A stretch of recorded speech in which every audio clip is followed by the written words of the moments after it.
बेलाटी खुर्द जिल्हा परिषद शाळेत शालेय मंत्रिमंडळाची स्थापना, शाळा व्यवस्थापन समितीचे अध्यक्ष माननीय श्री विशालजी नारनवरे यांच्या अध्यक्षतेखाली लोकशाही पद्धतीने घेण्यात आली विद्यार्थ्यांची निवडणूक। जिल्हा परिषद उच्च प्राथमिक शाळा बेलाटी खुर्द येथे विद्यार्थ्यांचा शालेय मंत्रिमंडळ तयार करण्यात आला। लोकशाही पद्धतीने झालेल्या या निवडणुकीत नीरज राहंगडाले यांची शाळा नायक म्हणून तर रिद्धी कटरे यांची उपनायक म्हणून निवड करण्यात आली। ही संपूर्ण प्रक्रिया शाळा व्यवस्थापन समितीचे अध्यक्ष माननीय श्री विशालजी नारनवरे यांच्या अध्यक्षतेखाली घेण्यात आली। यावेळी मुख्याध्यापक श्री कावडे सर, शिक्षक विजयजी पारधी, गुलाबराव ठाकरे, आरती सादतकर मॅडम, श्री खोब्रागडे सर तसेच पालक म्हणून चित्रिव मॅडम व राहंगडालेजी उपस्थित होते।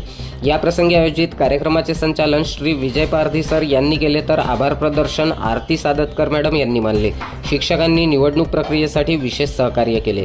विद्यार्थ्यांमध्ये नेतृत्व गुण, शिस्त आणि लोकशाही मूल्ये रुजवावीत या उद्देशाने हा उपक्रम राबविण्यात आला।